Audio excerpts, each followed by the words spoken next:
We light this candle to represent our grief. The pain of losing you is real. It reminds us of the depth of our love for you.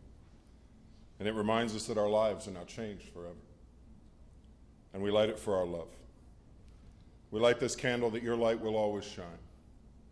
We cherish the special place in our hearts that will always be reserved just for you. We thank you for this gift that your living has brought to each of us. You are loved. You will long be remembered.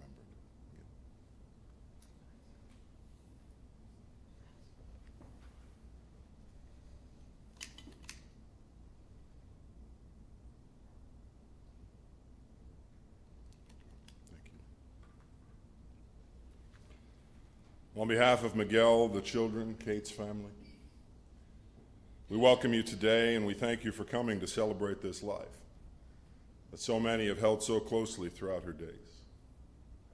My name is Philip Smith and I'm honored to be the funeral celebrant today as we gather to celebrate the life and mourn the passing of Kathryn Lee Sanchez.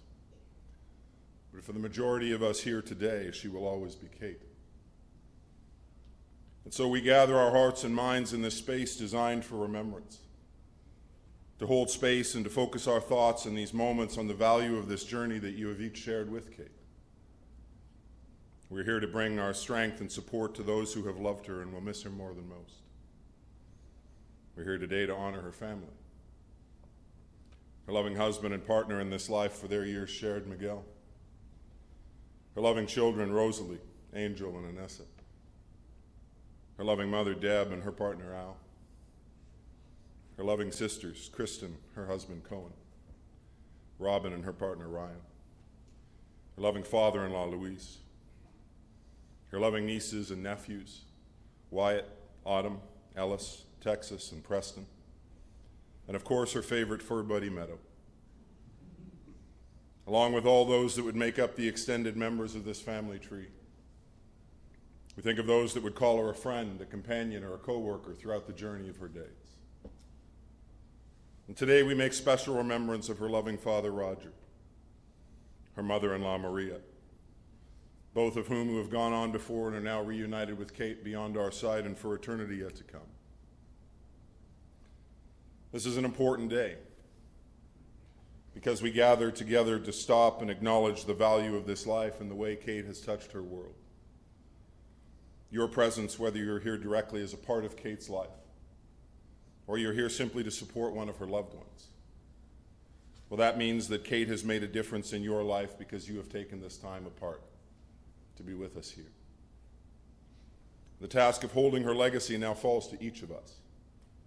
Her vibrant spirit, her love of people, her giving heart, her caring nature, and her unconditional love of her family and those that she would call friends. And so today is Kate's day. And as such, this time and place become hallowed and special because we bring our hearts together in it to honor her life. Helen Keller tells us that what we have once enjoyed deeply, we can never lose. All that we love deeply becomes a part of us. And Kate did just that, didn't she? She lived and became a part of each soul that was a part of her journey. She touched along the steps and made up those days.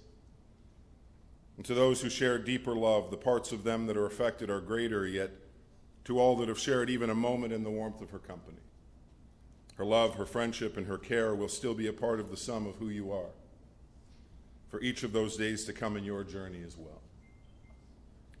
Two of the voices that are able to speak of the beauty of this love are going to come and share their thoughts of her with us today. We'll hear first from her sister Robin and then her mom Deb, and I'll invite them to come as they're ready.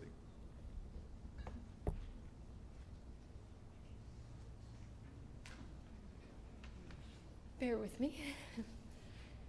I had every intention of sharing our happiest moments and our funniest memories and some of our best inside jokes, but every time I sat down to actually write them out, I just couldn't. Mother, I just can't get back to laughing and joking about us yet because I'm so sad, and I'm really so angry that you're gone.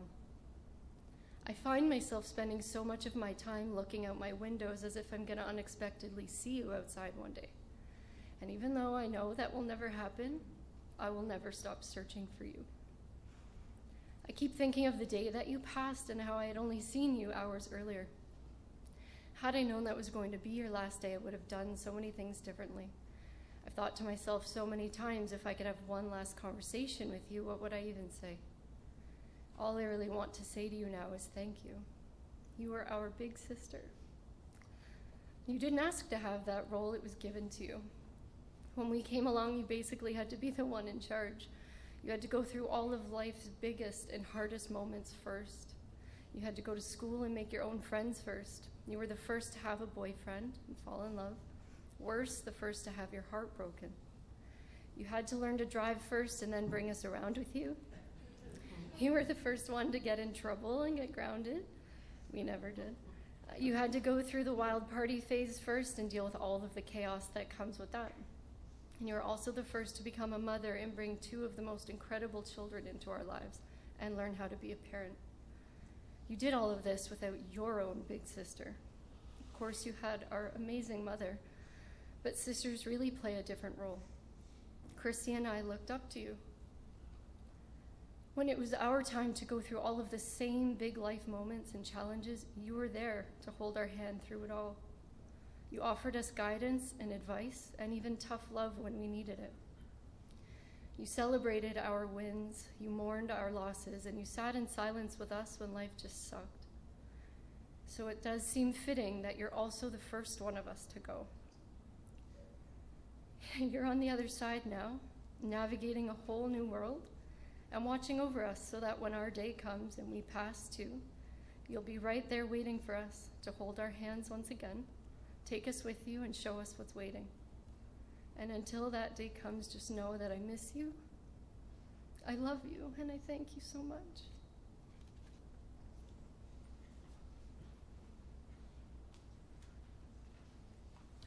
How do I stand up after that? Anyway, I wanted first to thank everyone for coming. And thank you for all your support with the GoFundMe, the meals that were delivered to the Sanchez house, just all the love and support. It's meant so much. And I just have a very small, short message to Kate. They say someone is never truly gone until you stop remembering them. I think there's truth in that. But when you left this earth, a great part of me went missing. But I think you left some of yourself behind for me to find. When you left this earth, I gathered up some of your things and things that you had given me, and I held them close. I closed my eyes, and for a moment, I felt like you were here with me again. When you left this earth, I went through my pictures, and I studied your face harder than I ever had.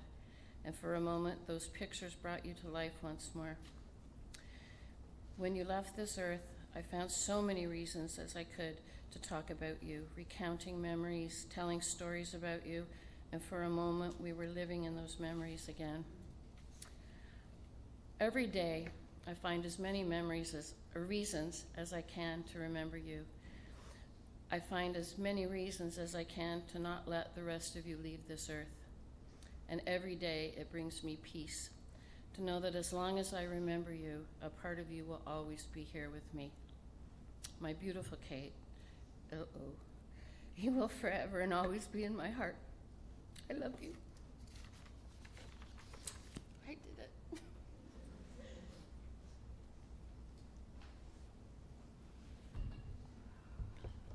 They say a picture's worth 1,000 words. So I'll invite you to join us as we watch this video tribute of Kate's life and the chapters that she has lived.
Well, today I've been given the honor to be entrusted with the words of several others that have loved Kate and want to share their thoughts of her with us today.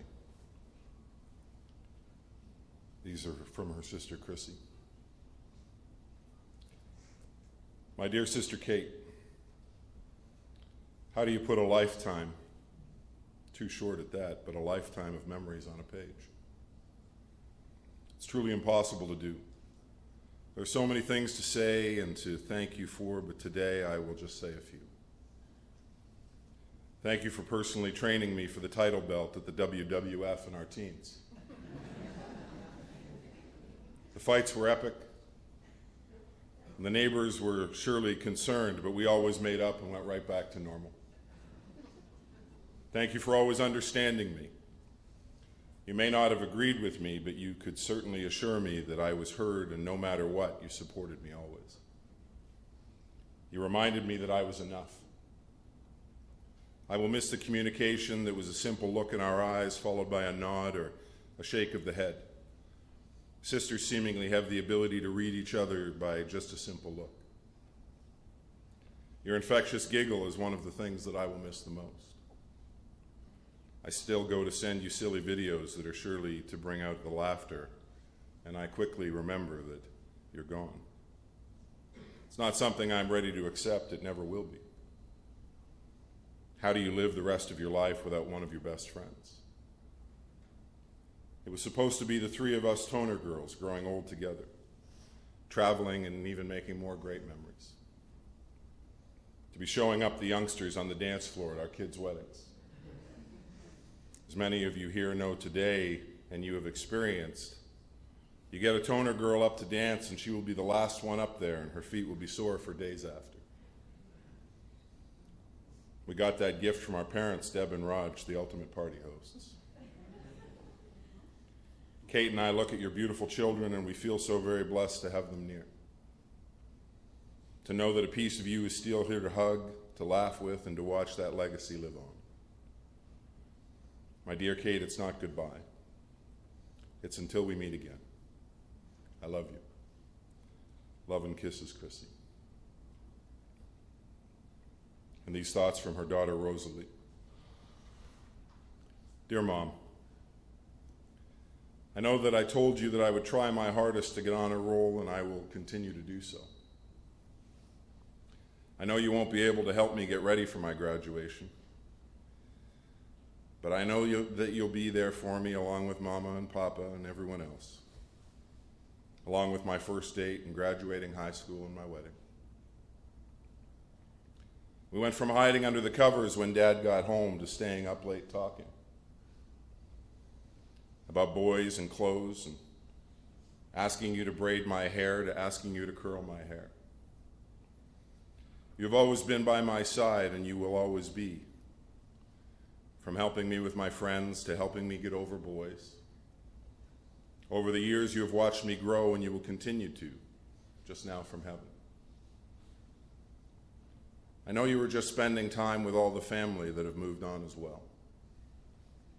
Mama is probably cooking for you in heaven, making sure you don't go hungry, even if just for a minute. It's what she does.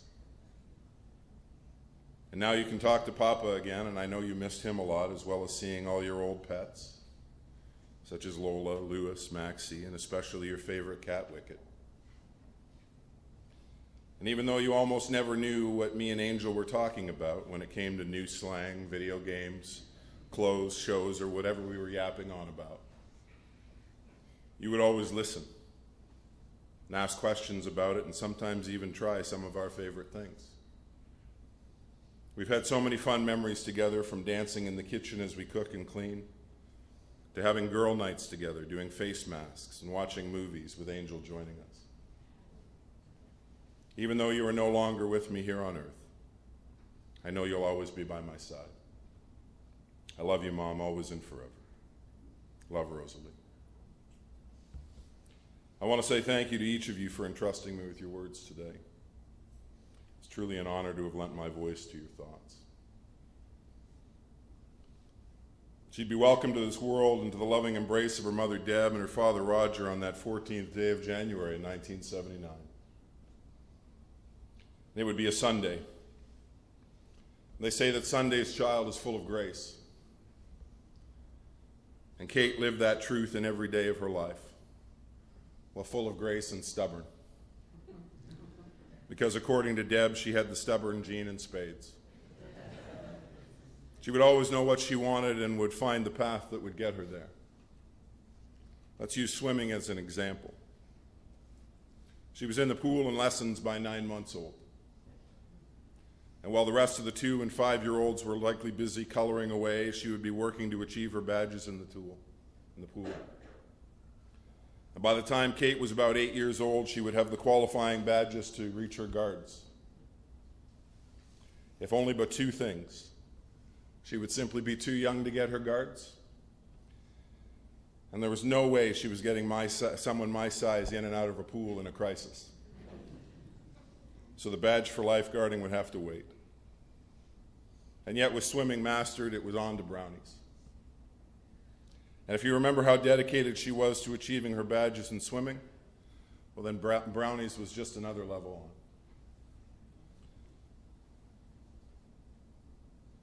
She would compete with herself, her driven self. And I'm not sure how she was able to bear the weight of her brownie sash. Apparently she achieved all the badges that they would have, and they apparently had to order a special one because most young girls don't want to clean a deer at 9. I'm kidding. She wasn't out hunting. No. But when we look back on those years, there may be a bit of a story arc at play. The origin story of her drive to be amazing, perhaps.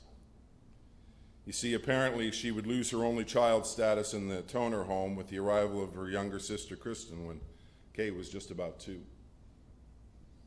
Perhaps she has Chrissy to thank for that motivation to continually prove that Roger and Deb didn't need another version of her little self after all. But by the time Robin arrived, well, the tide had changed significantly in the Toner home.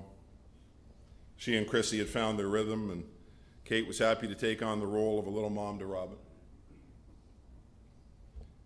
For both her and her little sisters, she would be the protector. She would be the supporter. She would be the ultimate confidant. She would be their vault and the keeper of all their secrets. And while others might mask the truth in kindness, well, Kate wasn't afraid to tell them exactly how it was. She would never sugarcoat anything. When the girls would come and ask their big sister for her advice, she would let them know her views on it all and would even prod them to figure out the plan to get there when the idea seemed too out of reach. And in those years that started to see her find independence, well, she would become their built-in babysitter.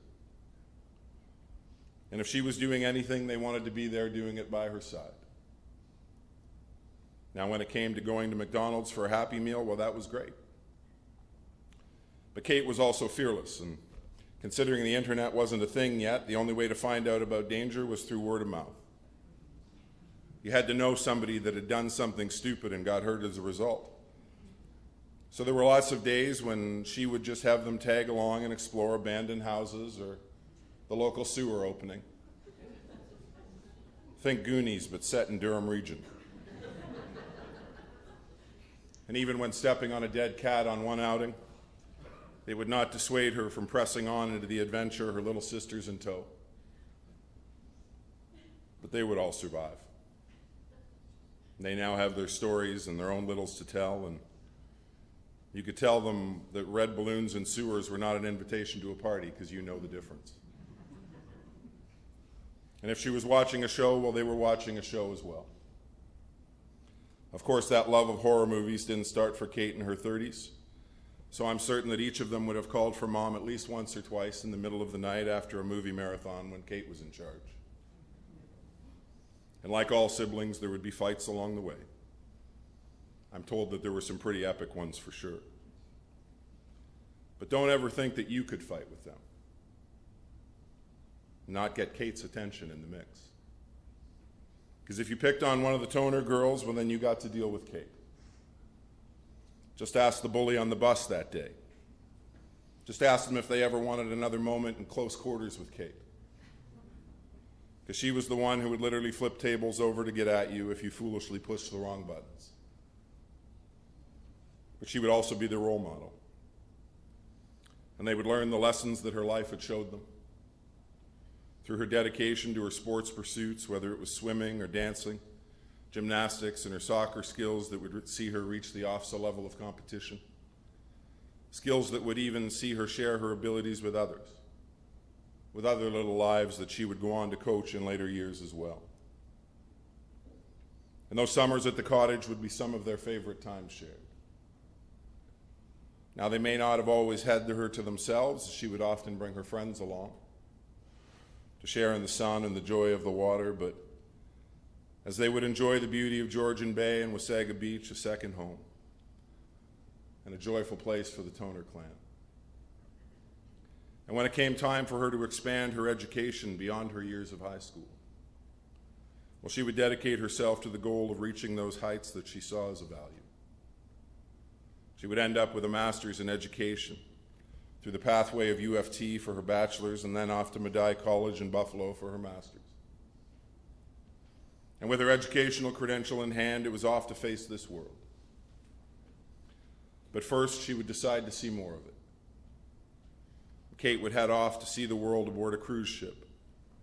She would work diligently to attain her international certification in aesthetics and her certification with Sedesco, which would open worlds for her globally. It would see her in her element, Kate, the life of the party, and a growing list of friends built from around the world. And whether she was just sharing details of an event with 50 or 500, well, she was in full Kate mode, and she made it look easy. It would be in 2010 that she and Robin would decide that they could use some time and fun in the sun, and they would take a March break together in Cancun. It would be on that same trip that Kate would run into a big Mexican dude who was also having fun in the sun. He would be there on a bachelor party weekend with some friends, and Miguel would make it a point to hang out with Kate on a few occasions during that time in the sun, definitely on purpose. He would love the experience so much that he began to wonder if he might just bring her home as a souvenir from the trip. So when he got back home to Iowa, I know it surprised me a little bit too. He would reach out. He would keep as close as those 1,400 kilometers or 840 miles for Miguel would allow. And when he couldn't stand the distance any longer, he would cross those miles, come and visit her in the Great White North in that July and share a week with her and get to know these lives that she loves so greatly as well. When he would get home, about a month later, it would be Kate making her way to Iowa and be introduced to his family also. But before he would let her leave, he would ask her the most important question of either of their young lives. There was no ring, just a dream of what could be. And for Miguel, well, that was the plan. I'm going to ask. What's the worst that can happen? He could ask and she could leave Iowa and never have the world's freshest corn tortillas again. But after those short 6 months of distance and a growing love shared over those miles, Kate would say yes to that proposal. Would jump on the Sanchez bandwagon for better or worse. Her logic was simple. She already had a place where they could live. She was already pushing into her jewelry and gift business, and he was working in the Heinz factory in Iowa, and well, Heinz had a factory here in Canada back then, so if not at Heinz, there were plenty of other places he could choose from as well. And so they would make it Facebook official, which, let's just say, caused a bit of a stir with their friends and family, to be sure. But for Kate and Miguel and little Rosie on the way, well, this is where their lives were headed. They would marry on the 23rd day of April in 2011 at the Toronto Wedding Chapel. And as we've seen from the photos today, Kate would be a beautiful bride. Together with Miguel, a month after their wedding, they would see Kate get that upgrade from wife to wife and mother. Rosie would arrive just a month later in May of 2011. And if you're keeping track, I'll save you the trouble. Apparently, Iowa is a magical place to visit as the corn comes into full height. Within another couple of years, they would also welcome Angel to the clan. With the love of these lives all under one roof, the Sanchez family would forge ahead day by day to build on the love and care that Kate would ensure was given to each member of their little tribe. For the kids, well, they would grow to know that no matter the challenge, Kate would be there for them. As a protector and an advocate, as a participant providing for them, and as the one who would usually have the answers to life's big questions that they would bring. Just think of her as a human ChatGPT with a 99% accuracy rating. There were times, though, when Miguel would get to be right. Those questions usually had to do with Iowa and corn. She would want the best for each of them, though. Would seek ways to continually keep them healthy in mind and in body. They would have the luxury of her making them clean meals. And while some kids might have rather had a processed snack, Kate would counter that by ensuring that everything was not only healthy but enjoyable as well. She would work hard to find new ways to make them try new veggies. I mean, I would even try a Brussels sprout covered in cheese and bacon. And trust me, that's saying a lot. And she would give them time rather than screen time. And they would be her happy place. And she would be their sounding board no matter what the issue that arose. Kate would ensure that it would always be all right for them to talk about, to find a solution and to help them reach their goals together. She would work to push them from their comfort zones and encourage them to broaden their view of this world in the big and the small ways that would matter most. She would even push her own boundaries to try and understand the latest slang that she would hear floating through her days. At times, she would even try and put her hand to some of it using it, which, if they're honest, would leave them feeling major ick or some secondhand embarrassment or just cringe. But for Kate, she would love it. She would get a great joy out of that moment and their obvious discomfort in it. And she would educate them in the finer things in life as well, introducing them to the 80s classics that she and the Toner girls would grow up to as their formative years would come to life as well. They would snuggle in and watch The Goonies and Back to the Future. They would cover their eyes at Dad's prompting for the right moments in Lost Boys. In those horror movies of her youth, they would make a comeback to be certain. And that theme would see her welcome Miguel to the joy of Halloween on a Kate scale. She would find an idea on Pinterest and Miguel would bring it to life.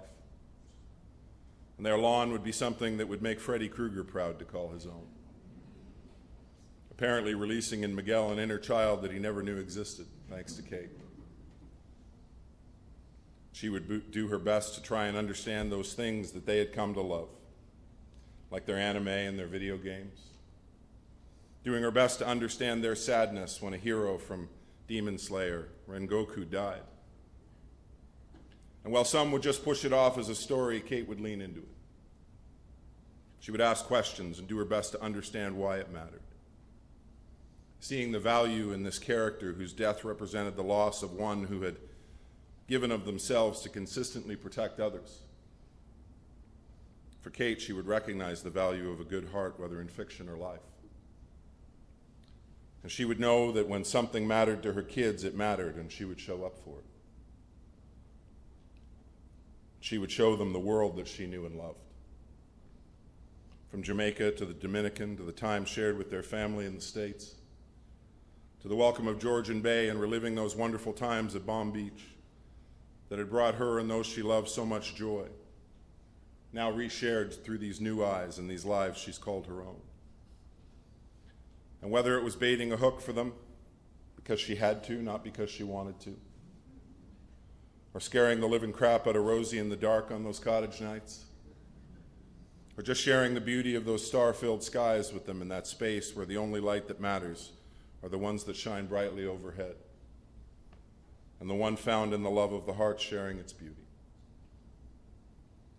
And those trips would also see her let them find new adventures, sharing a swim with dolphins, and they'd also swim with the sharks.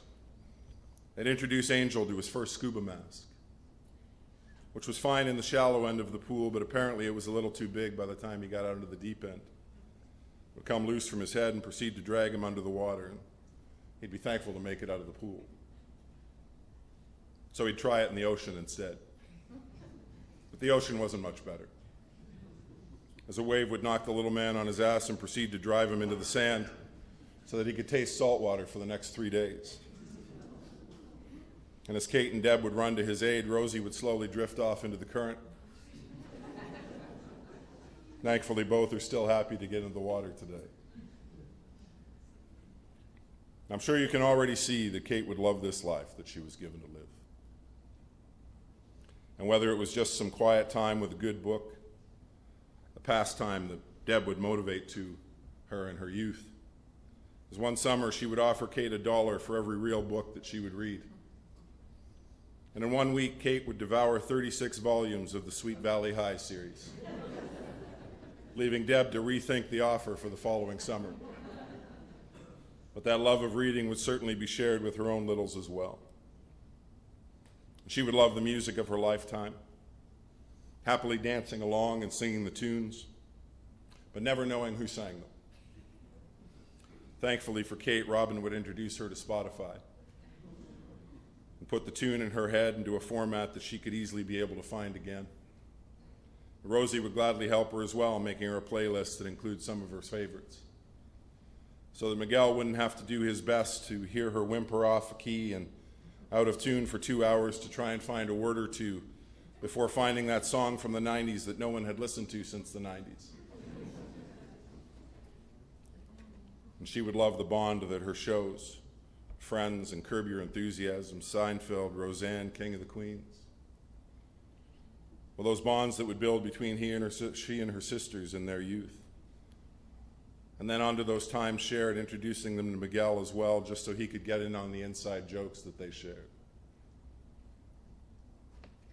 She would love the summer. It would be a favorite time of year for her.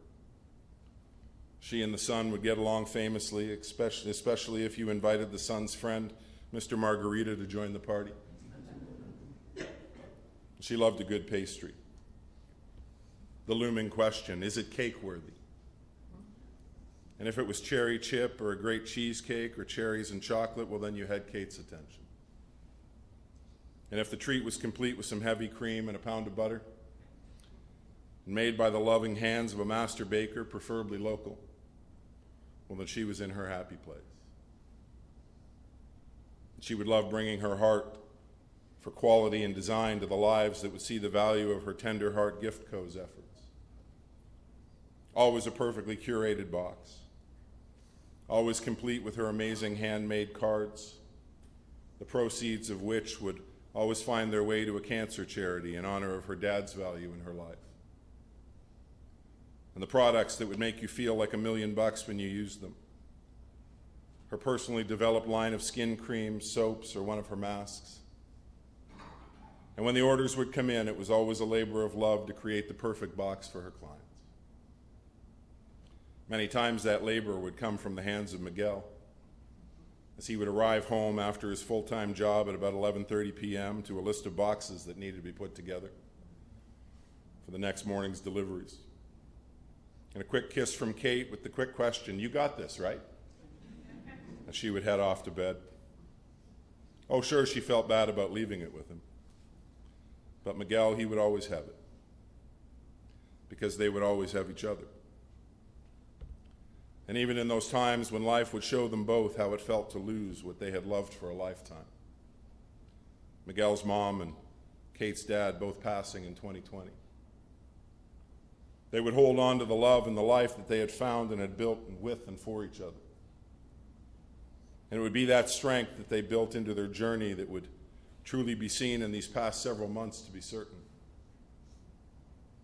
That initial question about why Kate wasn't feeling herself. coming in the midst of last summer. The changes in her sleep, the lack of energy, the falling out of love with the son. They would make Kate push for an answer. And as we're all well aware, the response they received was one that no one wanted. And so from that first day of August in 2024, Kate would continue to do what Kate had always done. Since being put into that pool for the first time at 9 months old, she would do her best to figure it all out. And along with the medical teams, the love of her friends and her family, she would follow the regimen set out. She would take the treatments offered. And all the while doing what Kate had spent a lifetime doing, investigating, advocating, but this time for her own health. And to give her that time to do those important things once more. To be able to share another inside joke with the Toner girls. To hear those wind chimes she hated so much on another visit home with Deb. To pack up another perfectly made box to bring joy to a stranger's life. To feel the warmth of another hug from Louise. To hear about another Minecraft or Fortnite adventure that Angel had taken. To make sure that Rosie had the perfect grad dress. And to be able to reassure Miguel that even in her absence, after all these years they have shared and the love that they have built, that he had already proved over and over again that he has got this. And that this family and this community will always have his back as well. Things that meant so much to Kate and to each life that would share in those moments with her over these last few months. So that when the moon would slowly move across the night sky on the 23rd day of March in 2025, just weeks ago now, Miguel would kiss her goodnight once more before making his way to care for these little lives that they have shared. And just a short time later, Kate would take that final step in this life.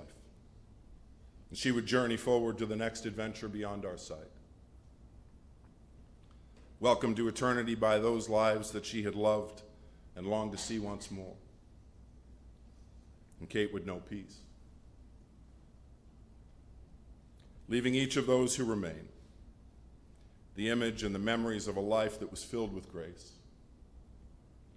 And not simply in the way that she carried herself, but in how she cared for others, how she listened and how she loved. And although her journey was heartbreakingly brief, with just 46 beautiful trips around the sun from where it would all begin, Kate filled that time with more creativity, kindness, and compassion than many lives could only offer in twice that span. She moved through the world with a quiet brilliance, turning ordinary moments into art and making those around her feel deeply valued. Grace, after all, isn't measured in years, it's measured in presence. And Kate's presence has been a gift to all of you. For those present who are witness to this bright and shining life, my encouragement for you moving forward is that you continue to be present for this family in their days to come as well. When your thoughts drift to her, perhaps you'll find time to reach out once again, to let them know that your thoughts continue to be with them in this loss, to be a comfort and a care alongside them in those times when they need your smile, the warmth of your embrace, or just to know that Kate's life continues to be remembered and shared. My friends, our time together will be concluding here in this chapel momentarily. The directors here at Barnes will join us once again and lead us to a time of refreshment. You'll find at the refreshment table many of those pastries and treats that Kate has loved so much.